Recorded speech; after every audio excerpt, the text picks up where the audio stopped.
This story was told by Mr. Noom, a former local radio DJ and a ceremonial singer known for performing spiritual chants at Thai weddings and rituals.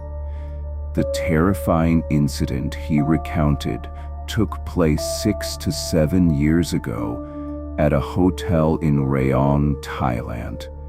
He titled this experience 307, provided by the host. Mr. Noom was booked to perform at a spiritual ceremony in Rayong.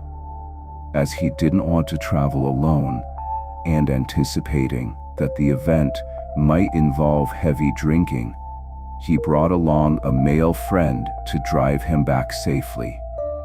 They arrived in Rayong in the evening, as the ceremony would begin around 11 a.m. the next day. The host had already arranged accommodation at a well-known hotel, stating that every other place was fully booked and only one room remained available. Upon arrival, Mr. Noom noticed that the hotel was undergoing renovations. Once rated 4 stars, possibly 5 in the past, the building now resembled more of a 3-star hotel. It was only about 4 to 5 stories tall. Strangely, he was assigned a room on the 3rd floor, right where the most intensive renovation was taking place. The elevator only went up to the 2nd floor. To reach the 3rd floor or higher, guests had to take the stairs. Oddly enough, even though the elevator serviced higher floors, the 3rd floor was blocked off. When they stepped onto the 3rd floor around 5 p.m., Mr. Noom noticed something unusual.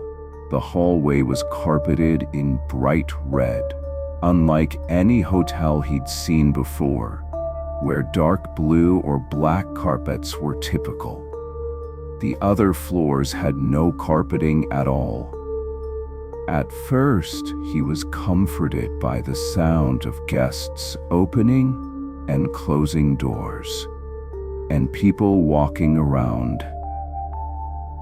After dropping off their luggage, he and his friend went out to eat.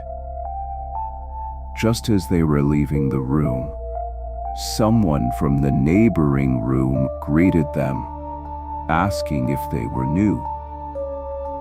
Mr. Noom responded casually, but his friend tugged on his shirt, urging him to leave quickly. Later that evening, around 8 p.m., they returned to the hotel. Climbing the stairs again, they noticed something chilling. The entire 3rd floor was pitch black. All the hallway lights were off.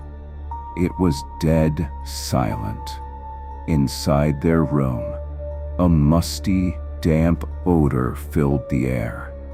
More disturbingly, there was a lingering scent of incense, though no incense had been burned. Trying to remain calm, Mr. Noom bathed and got ready for bed. Just as they began to doze off, the television switched on by itself.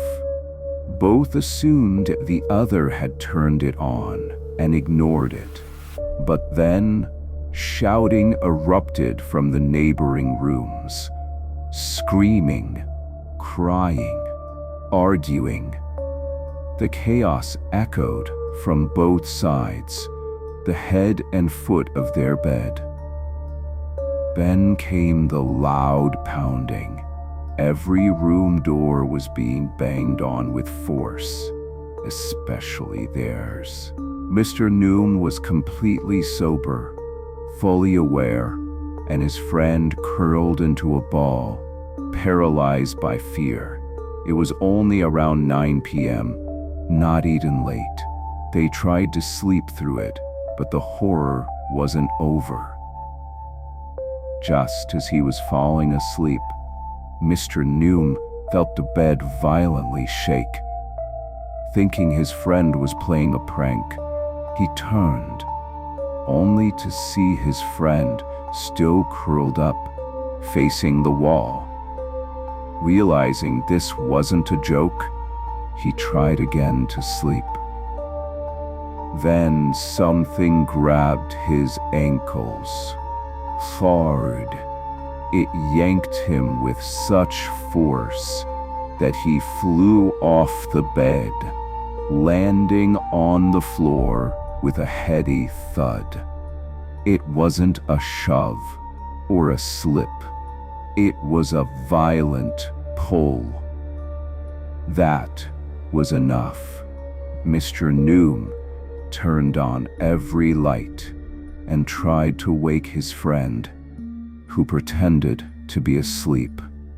Mr. Noom said clearly, "I know you're awake." His friend immediately shot up and said, "Let's go. Anywhere. Now." They rushed down the stairs to the lobby. It was now around 11 p.m. The hotel receptionist asked if they were heading out for fun. Mr. Noom replied bluntly, "No, we can't stay here." Eventually, the host had to pick them up, and they ended up sleeping at a nearby temple. The next morning, Mr. Noom asked his friend what he had seen. The friend simply said, "It started when you talked to that woman." He explained that there was no one standing in the hallway. The room next door had its door shut. No one was there. That entire floor was supposed to be sealed off. The host confirmed this, saying only one room was functional. All others marked with an X. He thought Mr. Noom could handle it. In a way, he did, by running.